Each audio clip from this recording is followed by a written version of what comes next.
우상의 도시였던 가이사랴 빌립보에서 예수님은 제자들에게 제자도의 핵심을 가르쳐 주셨습니다. 어떻게 하면 이 짧은 인생이 사람을 낚는 인생이 될지, 추수할 일꾼이 될지, 너무나 중요한 준비였는데요, 바로 자기 부인이었습니다. 마태복음 16장 24절이죠. 누구든지 나를 따라오려거든 자기를 부인하고 자기 십자가를 지고 나를 따를 것이다.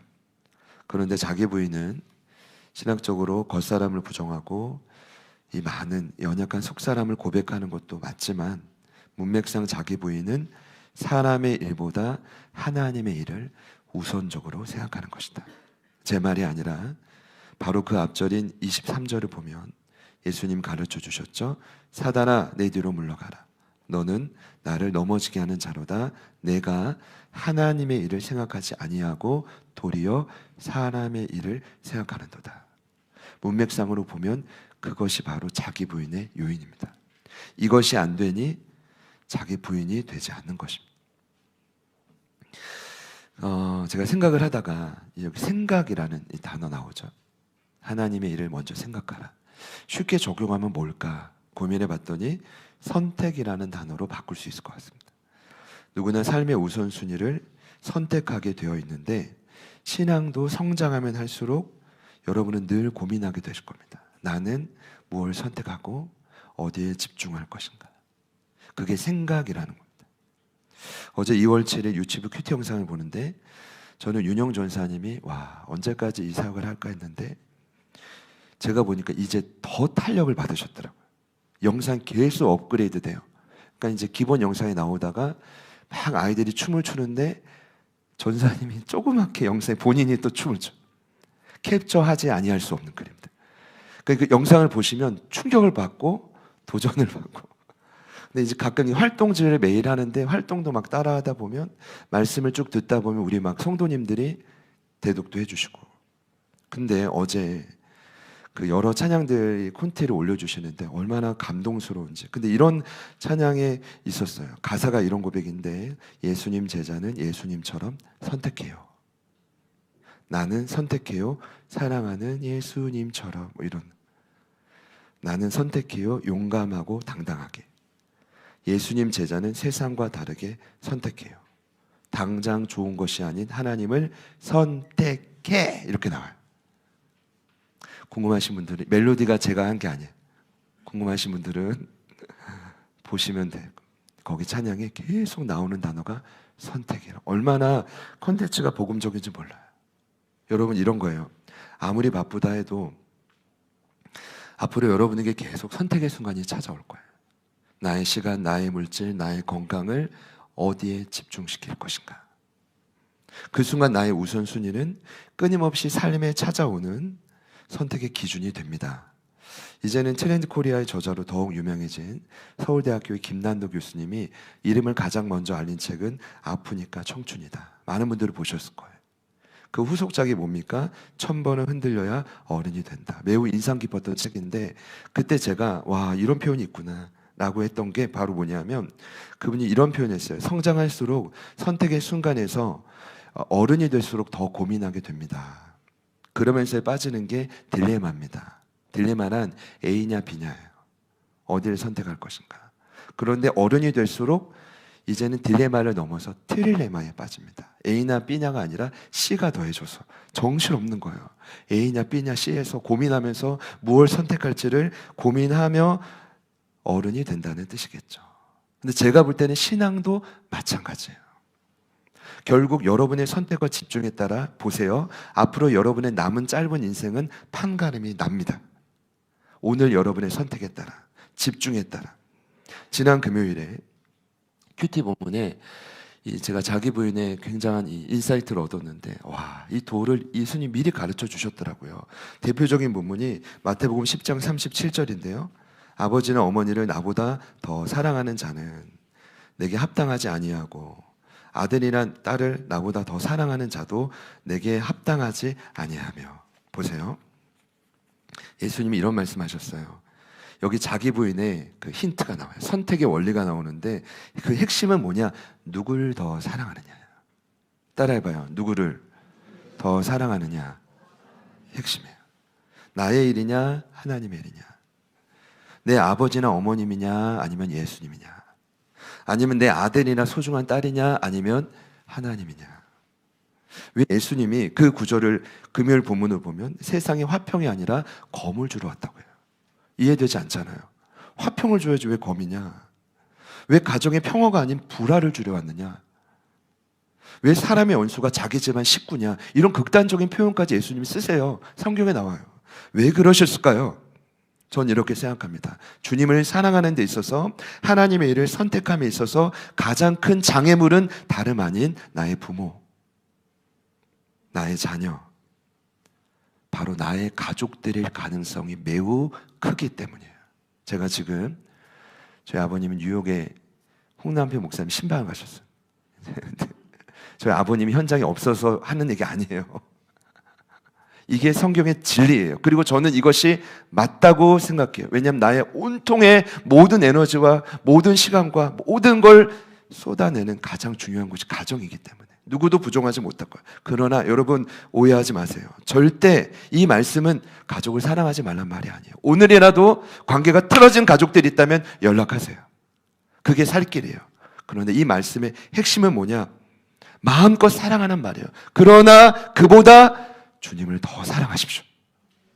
가족을 사랑하시되 그보다 더 주님을 사랑하시기를 축복합니다. 그래야 돼요. 여러분, 그래야 자기 십자가를 질 수 있는 거예요. 그래야 사명을 감당할 수 있는 거. 그래야 최소한 주님께 쓰이는 거. 그것이 안 되면 어려운 거예요. 그렇게 한 세월은 지나갑니다. 여러분, 제자도의 핵심을 예수님 가르쳐 주셨고, 그리고 오늘 17장을 보면 1절에 정확한 기간이 명시되어 있습니다. 며칠 후죠?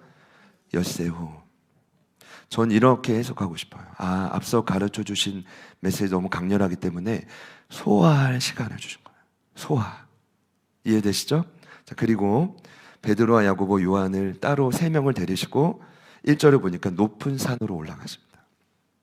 예수님 철저하기 때문에 매우 계획적이고 의도적인 움직임입니다. 여기서 제가 꼭 설명드리고 싶은 건 예수님의 독특한 훈련 방식. 보세요. 차등을 두고 예수님은 사람을 만나십니다. 이걸 차별이라고 보지 마시기를 바라는데, 우선 성경을 보면 무리들이 나오고 70인이 나와요. 70인은 이제 누가복음 10장에 딱 한 번 등장하죠. 도식작저 전도에 보냈던 그들. 그리고 누가 나와요? 12명이 나와요. 세상을 대표하는. 그리고 예수님은 틈만 나면 12명 중에서도 3명, 베드로, 야고보, 요한을 따로 훈련하십니다. 왜 그러셨을까요? 누가복음 8장 51절을 보면 죽은 회당장 야이로의 딸을 살릴 때도 아이의 부모 그리고 12명이 아니라 딱 3명, 베드로, 야고보, 요한만 따로 데리고 들어가요. 그리고 마태복음 26장을 보면 36절 이하에 십자가에 달리기 전 겟세마네 기도 때 예수님이 12명과 같이 기도하러 가다가 잠시 12명을 멈추고 3명을 데리고 더 깊은 곳으로 데려가요. 왜 그러셨을까요? 차별일까요? 아니요. 이걸 우리는 맞춤 교육. 왜냐하면 정해진 시간 내에 예수님은 효율을 극대화해야 되기 때문에 마치 1:1 과외를 하듯 눈을 맞추면서 훈련하는 방식입니다. 여러분 경험해 보셨죠? 무조건 가르친다고 배우는 게 아니에요. 저도 이제 학기가 시작되면 두렵고 떨리는 마음으로 강의 시작해야 되는데 벌써부터 머리가 지끈거리고, 요즘에 저희 아내가 뭐 학업을 하면 시작하면서 막 잠을 못 자고 스트레스 받는데 속으로는 시원하기도 남편의 마음을 조금이라도 배우는 사람보단 가르치는 사람이 조금 더 힘들 거라는 생각이 있어서. 그런데 이게 뭐냐 하면 정보 주입이 교수 사역의 핵심이 아니에요. 그렇다고 배우는 게 아니에요. 왜냐하면 그거 아세요? 아무리 석박사 과정에 사람들이 들어오고 목회자 선배여도 잠재력이 다 달라요. 받아들일 수 있는 그릇이 다 다르다고요. 그러니까 예수님이 12명을 봤을 때 3명은 남다르게 훈련이 더 필요했던 거예요. 내가 없을 때 12명도 맞지만 그 중심의 역할을 해줄 사람이 3명이었을 것이다 라고 보는 거죠. 여러분 이해가 되시죠? 그러니 그 세 명을 데리고 간 건 차별이 아니라 특별한 훈련, 특훈입니다. 그런데 오늘 그 산을 많은 분들이 이 높은 산을 뭐라고 이해하냐면 변화산이라고 이해합니다. 그런데 여러분 성경에는 변화산이라는 표현이 안 나와요. 왜 변화라는 이름을 붙였을까? 2절에 보면 정확히 보면 변형이라는 트랜스피규레이션, 변형이라는 단어입니다. 근데 중요한 건 1절에 그 높은 산은 보통 높은 산이 아니라 원문을 보니까 매우 높은 산이더라고요. 그래서 대다수 학자들이 직전에 가이사랴 빌립보에 있었으니까 그곳에 가장 가까운 높은 산이 어디냐 하면 헐몬산이. 그러니까 이 변형산을 어디로 봐요? 헐몬산으로 추정하는 거에 동의합니다. 근데 거기서 예수님이 쫙 변형하시는. 어떻게 바뀌시냐면 2절에 나오죠. 첫 번째, 얼굴이 해같이 빛나고, 해같이. 해는 정상적으로 못 쳐다보는데 너무 강렬했나 봐요. 해같이 빛나고, 옷은 빛처럼 휘어지고. 그리고 마지막은 구약을 대표하는 모세와 엘리야를 이제 대화하는 장면입니다. 저는 굉장히 충격이었을 거라고 생각합니다. 산에 올라가는 것도 힘들었을 건데 갑자기 예수님이 변형을 해요. 여러분, 이 모습이 평범합니까? 모세와 엘리야까지 보이는데 그 빛이 얼마나 황홀했을까요? 충격적이었을까요? 그리고 개인적으로 모세와 엘리야가, 여러분 질문입니다, 명찰을 붙이고 있었을까요? 아니면 안 붙이고 있었을까요? 아주 모르지만 안 붙이고 있지 않았을까? 그런데 세 명은 단박에 알아봤어. 소문으로만 듣던 모세와 엘리야가 아닐까? 그 정도로 지금 그 변화산의 황홀한 분위기가 마치 꿈을 꾸듯이, 뭐 약을 맞듯이 뭔가 새로울 정도로 충격이었다라는 것을 저희가 이제 유추해 볼 수 있습니다. 중요한 건 이 분위기 속에서 벌어졌던 일인데, 역시나 16장에 이어서 누가 등장하냐 하면 베드로가 등장합니다. 여러분, 베드로를 보십시오. ENFP.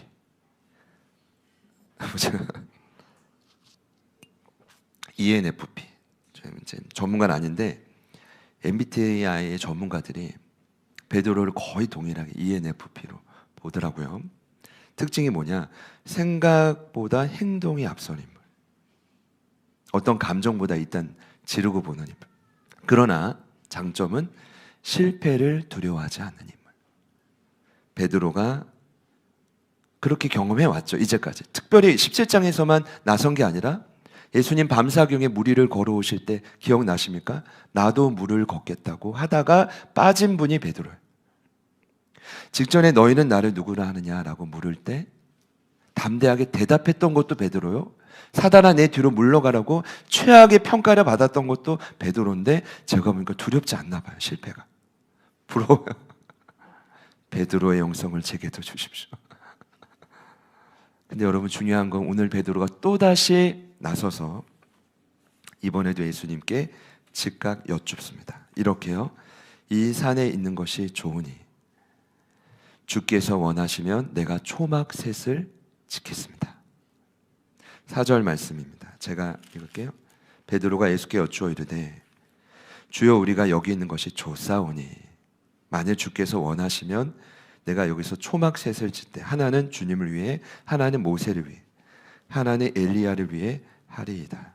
엄밀히 보면 이렇게 이해하셔야 됩니다. 여긴 질문이 아니라 스스로를 내리 위한 결론이라고 보시면 됩니다. 근데 무슨 말이냐? 저도 이번에 처음 알았는데 여기 여쭙다라는 단어가 순수한 질문이 아니에요. 이 단어의 의미는 뭐냐? 번역이 오류인데 자신의 이익을 위해 이미 결론을 내리고 질문하는 척을 하는 거예요. 우린 신앙생활에서 얼마나 척을 많이 합니까? 진짜 주님 뜻 말씀을 듣길 원하는 게 아니라, 지금 베드로의 여쭙다는 의미는 뭐라고요? 자신의 이익을 위해 이미 결론을 내리고 하는 말이라는 의미예요. 이해되십니까, 여러분? 그러니까 제가 깨달아지더라고요.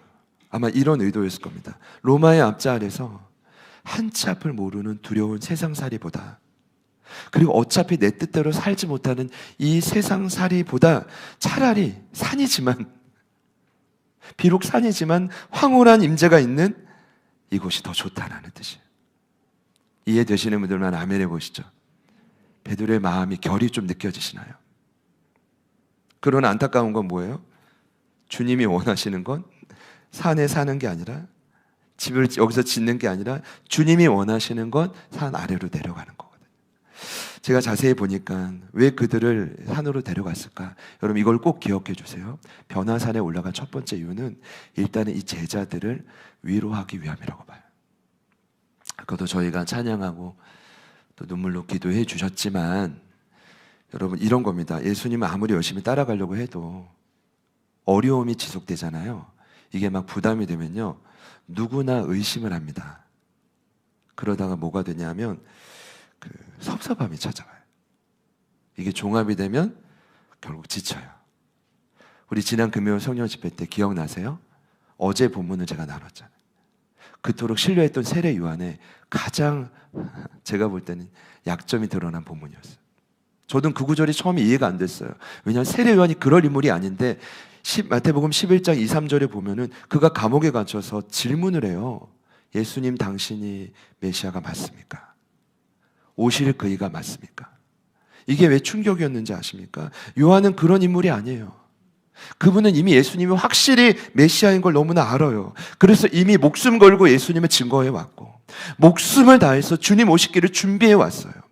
그리고 그는 아버지가 제사장 가문이었기 때문에 그냥 쭉 자라면 누가 빼앗지 않는 이상은 부와 명예를 가질 수 있는 자녀였다고. 그러나 그걸 박차고 광야에서 메뚜기 먹고 석청을 누가 그래요? 메뚜기에 석청을 찍어 먹은 거래요. 야생쿠를 낙타토롯을 입고 그렇게 왜 살았게요? 주님 때문에. 근데 그런 그가 왜 예수님을 의심했을까요? 제가 볼 때는 감옥에 갇히고 죽을 날을 기다리면서 허무했던 것 같아요. 내가 이 꼴 보려고 예수님 믿었나? 여러분 제 설명 이해가 되십니까? 그러다가 저는 여기까지 갔을 것 같아요. 아니 아무리 당신이 바빠도 당신의 오실 길을 준비한 내가 감옥에 갇혔는데 어찌 나에게 면회 한 번 안 오나? 그러면 섭섭한 거죠. 그러다가 세례요한이 지치니까 예수님께 다짜고짜 묻는 거예요. 당신이 오실 메시아 맞습니까? 여러분 보세요. 세례요한도 이랬다면 오늘 저와 여러분은 어떨까요? 의심 없을까요? 섭섭하지 않을까요? 지치지 않을까요? 아니요. 늘상이 그럴걸요. 그럼 12제자는 어떨까요?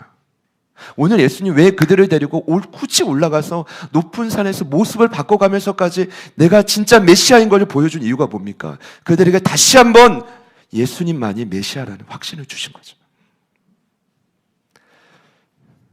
그 다음 그렇게 위로받은 그들을 다시 산 아래인 세상으로 보내는 것입니다. 여러분 이것이 변화산 체험의 목적입니다. 산에 남는 게 아니라 힘을 줘서 다시 세상으로 보내는 것입니다.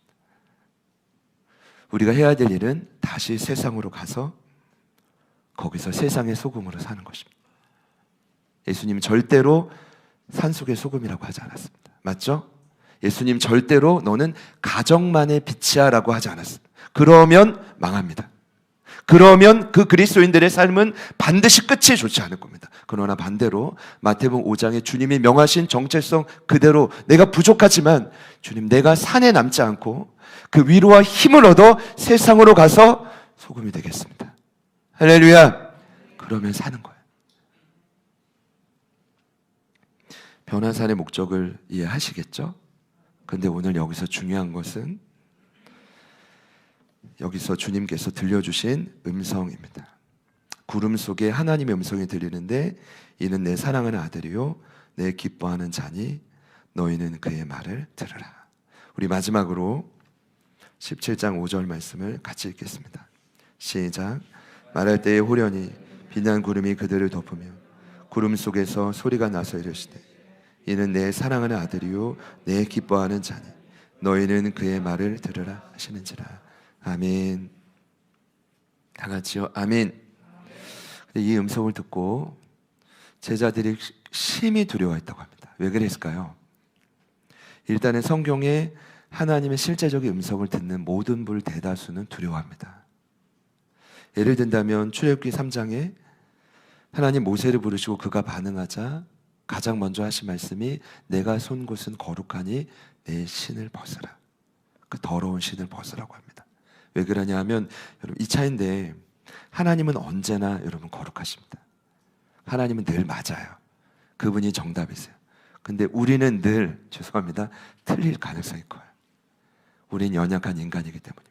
그래서 이 두 가지가, 거룩과 죄가 항상 부딪힐 때는 하나님의 인재가 회복될 때 기쁨도 있지만 어둠이 드러나면서 어떤 반응이 일어나요? 두려움이 있습니다.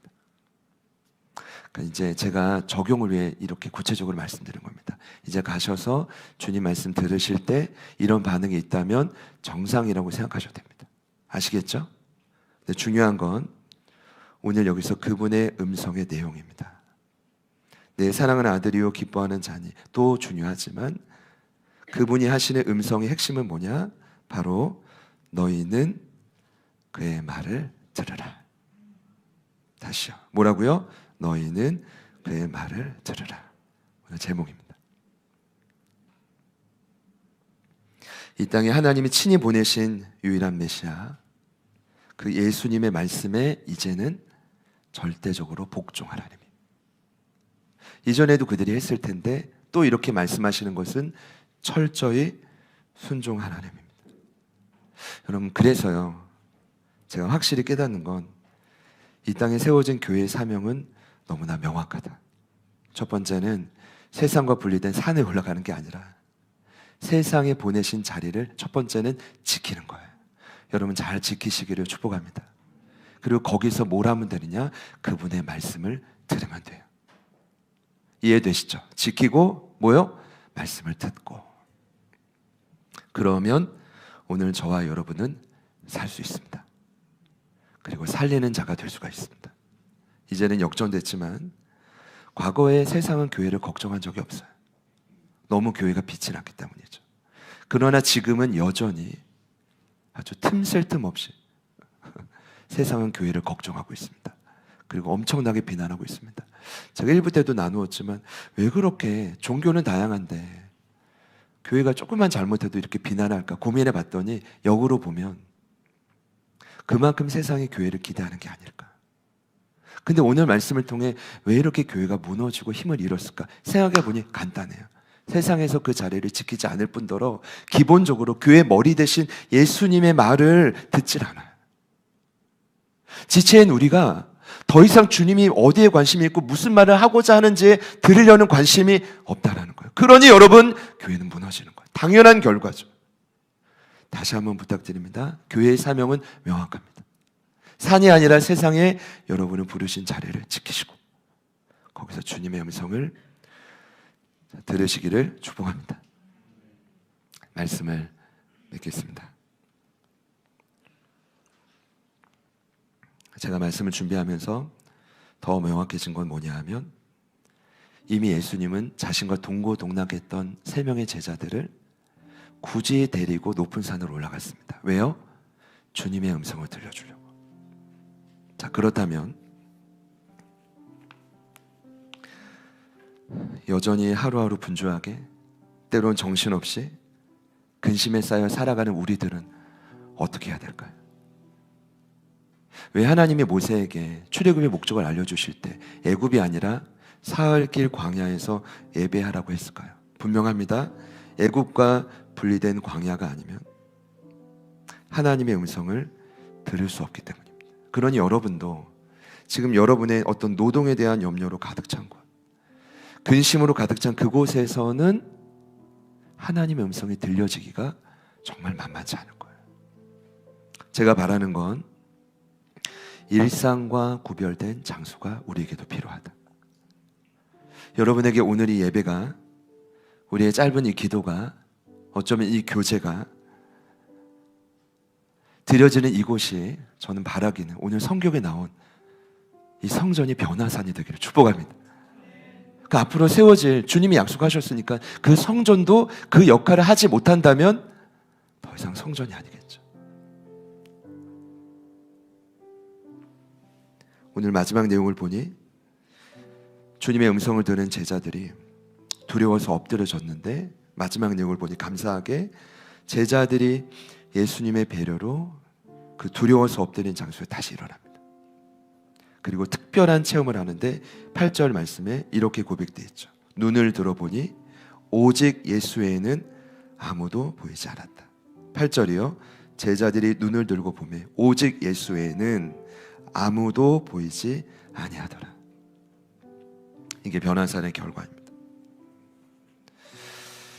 제가 볼 땐 물론 함께 있던 모세와 엘리야가 더 이상 보이지 않았다는 뜻도 맞습니다. 근데 이 말씀의 의미는 그보다는 오직 예수 외에는 아무것도 보이지 않았다는 이 뜻은 아마도 예수님이, 내 앞에 있는 예수님이 이전과는 달리 보였다는 뜻이 아닐까. 이해되세요? 변형되신 예수님도 보고 하늘의 음성도 듣고 보니까 그 놀라운 체험을 통해 오직 예수님께 더 집중하는 삶이 되었다는 뜻이죠. 예수님께만 반응하고 싶어서 어쩔 줄 모르는 이 마음으로 변화되었다는 뜻이죠. 저는 지난주 금요일에 감사하게 주님의 음성을 들었습니다. 근데 이게 지금 특별한 일이 되면 안 되거든요. 왜냐하면 늘 우리가 모일 때마다 하나님 음성을 들었어요, 기적 같은 메시지를 들었어요, 이러면 얼마나 좋겠어요, 여러분. 근데 저는 아시죠? 하나님이 이렇게 말씀하셨습니다, 이런 표현 거의 안 해요. 왜냐하면 조심스럽기 때문이에요. 근데 제가 지난 금요일에 생생하게 들은 음성이 있어요. 뭘까요? 저는 금요성령 집회를 인도하면 실은 솔직히 말씀은 듣기보다는 쏟아내는 입장이죠. 아주 온 생명을 다해 쏟아내는 입장. 말씀도 기도해도.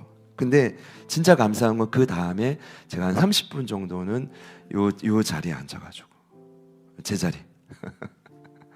그래서 여기 잘 안 앉는 것 같아요. 그 음성을 들으려고 해요. 마치 새벽에 새벽 기도가 끝나면 보통 1시간 반 정도 이 자리에 앉거든요. 저에게는 그 시간들이 변화산의 시간과 유사하다는 생각이 들어요. 근데 어떤 음성이 들렸냐면 기도를 하고 있는데 전혀 뜬금없이 이런 생각이 불쑥 드는 거예요. 경환아, 사람의 수가 중요하지 않아. 너무 뜨끔한 거예요. 저는 늘 강조하거든요. 사람의 수가 중요하지 않습니다. 근데 주님이 저에게 그 감동을 주시는데 왜 뜨끔했냐 하면 사람의 수로 자꾸 생각하고 판단하려고 했던 마음이 제 기저에 있었구나. 얼마나 회개했는지 몰라요. 그때 이어서 주신 음성이 뭐냐 하면 준비된 한 사람을 통해 주는 파급 효과는 앞으로 엄청날 거야 라는 음성. 할렐루야. 그럼 제가 다시 한번 목회의 방향을 다시 재조정해야 되겠구나. 두 번째는요, 계속 기도하고 있는데 제가 뭘 좀 염려하고 있었냐, 이 베트남 중부권 선교회 중요한 목사님 다 초대해 놓고 왠지 일만 저질러 놓고 이건 뭐 어떻게 할 거냐 막 기도하고 있는데 어떤 마음을 확 주셨냐면 다름 아니라 지금 말고요, 그 다음 베트남 중부권 선교회 이사회는 경환아 새로운 성전에서 진행될 거야. 그거 저에겐 아멘 거의 안 하실 줄 알았어요. 제가 예상했어요. 1부 때도 그랬는데 저분이 좀 이상해졌구나 하고 뭐 금요일에 침노하더니 거기에 꽂혀가지고 이상한 소리. 저도 그렇게 생각해요. 그 제가 점검이 필요해요. 그래서 이제 그 말을 갑자기 생뚱맞게 들어가지고 주님 앞에 계속 기도하는데 신기하게 불가능해 보이지만 너무 마음이 평안하고 기쁜 거예요. 주님 뜻일 수 있겠다. 그래서 계속 기도하는데 이어서 주신 음성이 뭐였냐면 앞으로 하나님은 제자들 교회를, 나는 제자들 교회를 복음 전도와 선교를 위한 전략적인 본부로 쓸 것이다. 그러면서 저희가 시작하면서 어떻게 선교를 위해 헌신하고 달려왔는지를 쭉 보여주시다. 그렇다면 맞겠다. 어느 날 갑자기 이렇게 말씀하시면 뜬금없지만 저희들의 은사와 달려온 모든 과정을 통틀어 말씀하시는 거라면 이해하겠습니다. 여러분, 이제 돌아가셔서 그 세상 속에서 그분의 말씀을 들을 때 주의하셔야 됩니다. 기록된 말씀으로 점검하고 주변에 신뢰할 만한 분들을 통해서 같이 좀 나눠보면서 과연 맞는지, 정말 이 마음 기저의 이 음성을 내가 따라갈 때 진정 세상에 주는 평안이 아니라 하나님이 주시는 평안과 만족감이 있는지를 점검해 보시기를 축복합니다. 그래야 돼요. 그렇지 않으면 큰일 나겠죠. 근데 중요한 건요, 이게 주님 음성임을 확신한다면 이제 뭐만 남냐면요, 이제 그 음성에 여러분의 운명을 걸면 돼요. 여러분의 인생을 걸기만 하시면 돼요. 하나님 어떤 음성이라도 제가 순종하겠습니다. 할렐루야. 그렇다라고 한다면 제가 볼 때는 주님이 아마 오늘부터라도 당장 여러분에게 새로운 접근 방법으로 말씀하실 거예요. 어차피 우리 안에 살아계신 아버지의 성령을 통해서 주님 말씀해 주실 거예요. 그렇다라고 한다면 얼마나 우리의 삶에 남은 인생의 위대한 일들이 일어나게 될까요? 여러분 기대되지 않으십니까? 여러분이 여러분의 자녀를 기도할 때 그냥 열심히 기도하는 것도 중요하지만 아버지의 비전을 받아서 기도할 수 있다면 그 성령이 자녀들의 삶에 얼마나 충만하게 임재하실 수 있을까요? 내가 사랑하는 부모님을 위해 비록 이 땅에서 내가 할 수 있는 거 다 해주지 못해도 아버지의 마음으로 그렇게 기도하고 충고할 수 있다면 얼마나 더 큰 역사가 일어날 수 있을까요? 기대하는 마음으로 저희는 당신의 말을 듣겠습니다. 결단하는 마음으로 같이 찬양하겠습니다.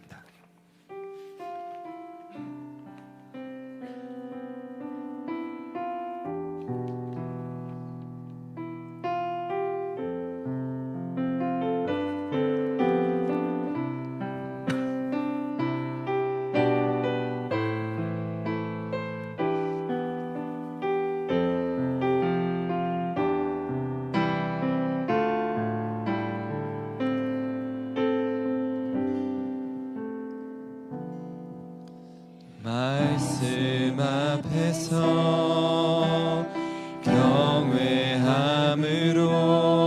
경외함으로 주께 홀로 섭니다. 생명의 말씀 읽고 순종해 주를 예배합니다.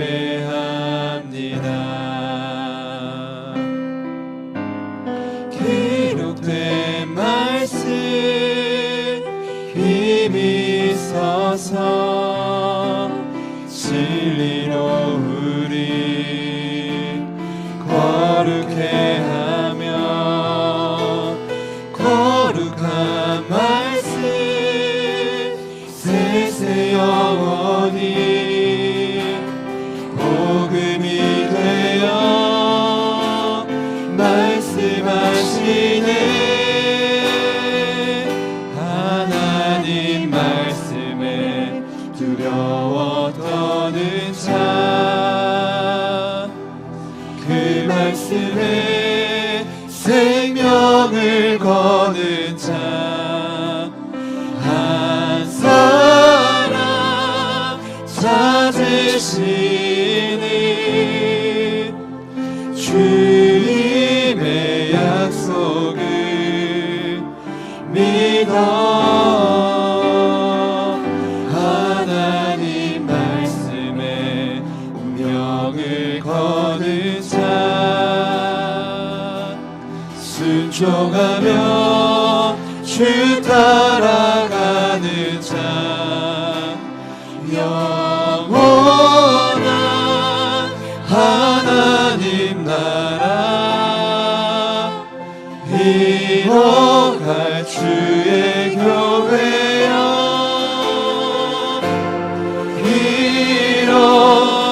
일어나라. 처음부터 고백하겠습니다. 말씀 앞에서 말씀 앞에서 경외함으로 주께 홀로 섭니다. 생명의 말씀 읽고 순종해 주를 예배합니다. 고백합니다. 말씀 앞에서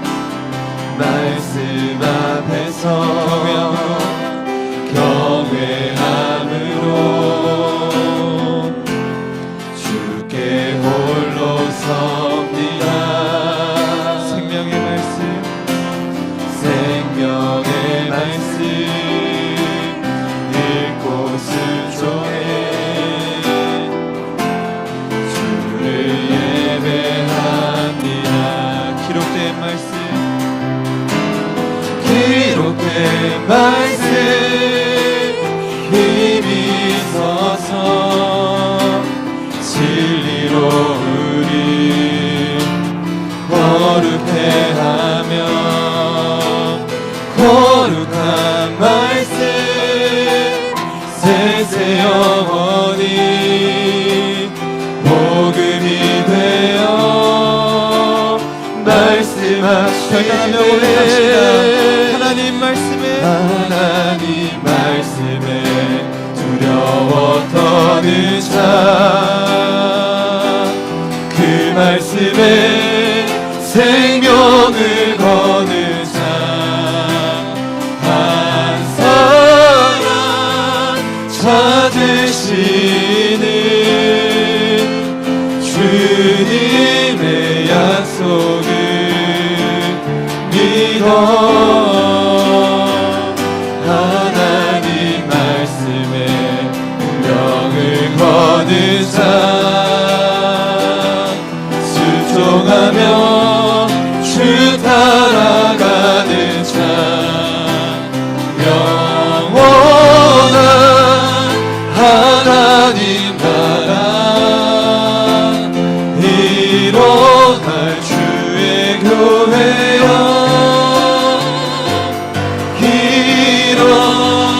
일어나 주 말씀은 우리를 구원에 이르는 지혜니 목숨과 늑득하네 그 말씀에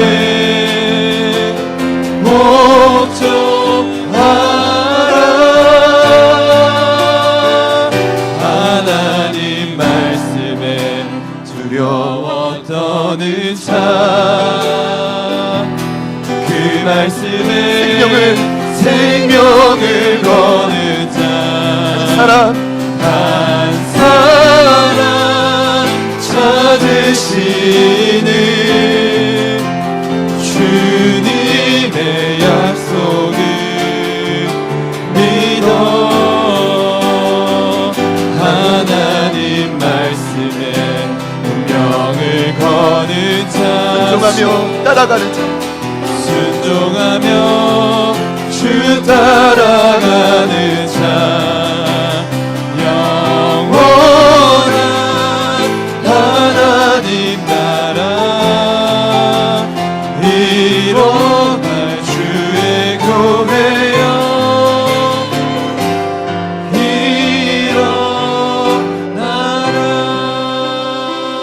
일어나라 주님의 두려운 말씀 앞에 우리가 엎드리고 것은 괜찮지만 자꾸 세상의 근심과 염려와 그 방해 앞에 엎드리는 일은 오늘로 중지했으면 좋겠습니다.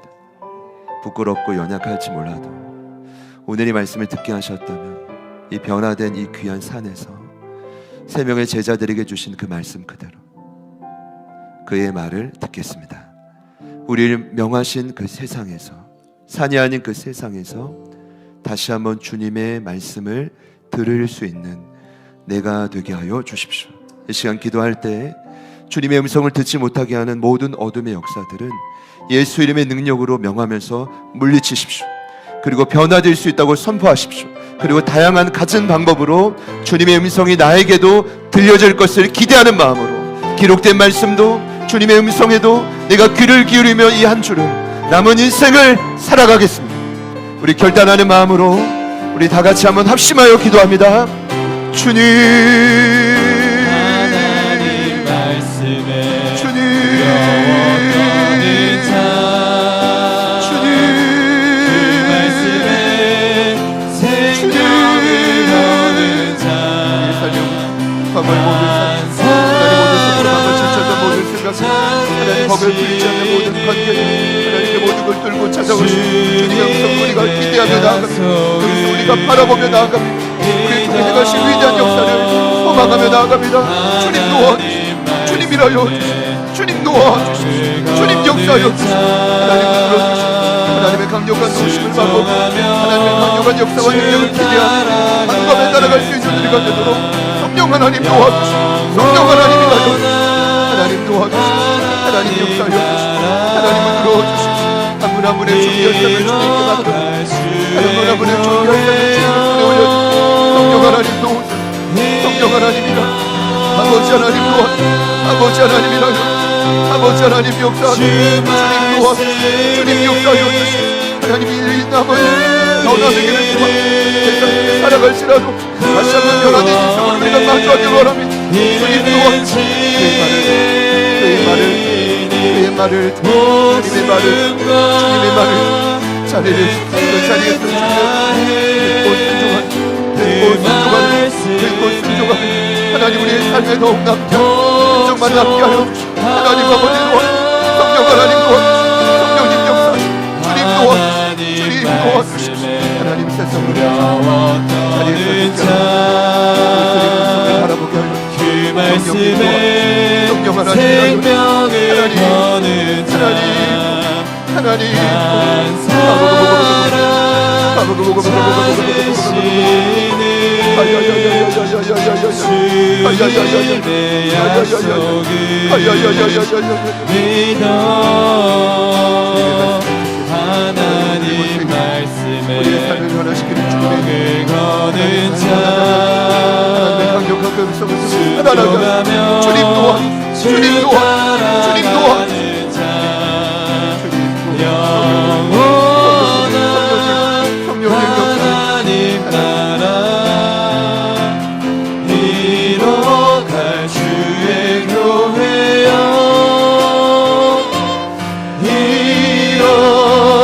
하나님 말씀에 하나님 말씀에 두려워 떠는 자 그 말씀에 생명을 거는 자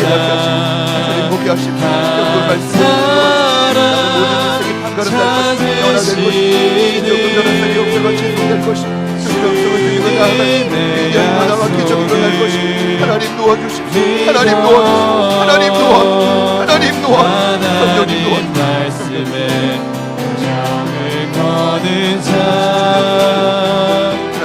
순종하며 주 따라가는 자 영원한 하나님 나라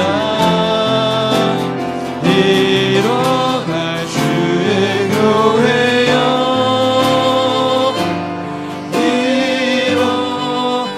일어나라.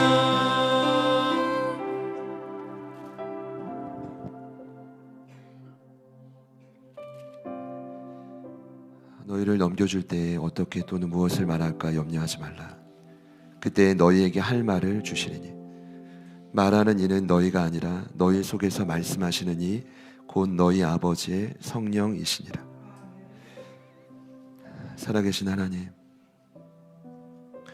우리 가족들의 그 중심에 이미 하나님의 영이신 성령님이 계시기에 감사합니다. 그러니 이제 바쁘고 분주했던 정신없던 일상으로 돌아가서도 그 성령님을 의지하고 잠잠히 그분의 음성을 들을 때 이전에 경험해보지 못했던 놀랍고 충격적인 변화와 역사가 성령을 통해 일어나게 하여 주십시오. 미리 결단하며 준비합니다. 주님 내게 말씀하시면 나는 순종하겠습니다. 거룩한 마음으로 더 깊이 주님께 나아가는 모든 예배자들마다 위대한 역사가 일어나게 될 줄 믿습니다. 변화산의 추억을 기억하게 하시고 산이 아닌 세상 속에서 주님과 함께 승리하며 자기의 십자가를 지고 가는 주님이 주목하시는 한 사람이 되게 하여 주십시오. 그 한 사람을 통한 놀라운 파급 효과가 하나님 이곳을 통해 우리를 통해 일어나게 하여 주십시오. 사랑하는 시온이부터 우리 강술래 권사님, 우리 최봉님 유경래 권사님까지 흩어져 있는 많은 제자들 교회 교우들의 삶에 성령님 찾아가 주셔서 변함없는 비전과 변함없는 주님의 열심을 따라 날마다 승리케 하여 주시옵소서. 주님의 음성을 듣지 못하게 만드는 사단의 갖은 계략과 유혹은 예수 이름의 능력으로 명하노니, 승리하신 주의 이름의 능력으로 명하노니, 사랑하는 가족들로부터 묶임받고 떠나갈 시어다, 떠나갈 시어다. 주님 떠나가게 하시고 우리의 생각과 마음을 새롭게 하여 주십시오. 이제는 우리 구주 예수 그리스도의 은혜와 하나님 아버지의 변함없는 신실하신 사랑하심과 성령님의 내주 충만, 교통 위로하심의 역사가 나를 부르신 그 세상에서 주님의 말씀을 듣겠습니다. 결단하는 이부 예배에 참여하시는 모든 예배자들 머리 위에, 오랜만에 현장에 함께한 유진 자매와 귀한 남편 된 우리 병욱 형제, 그리고 귀한 가정 맡겨주신 사역의 현장 위에, 그리고 저희들을 통해 마음껏 구원받고 주님 품으로 돌아올 이 도시와 대한민국 열방의 수많은 영혼들의 삶의 현장 위에 지금부터 영원토록 함께 하시기를 간절히 축원하옵나이다.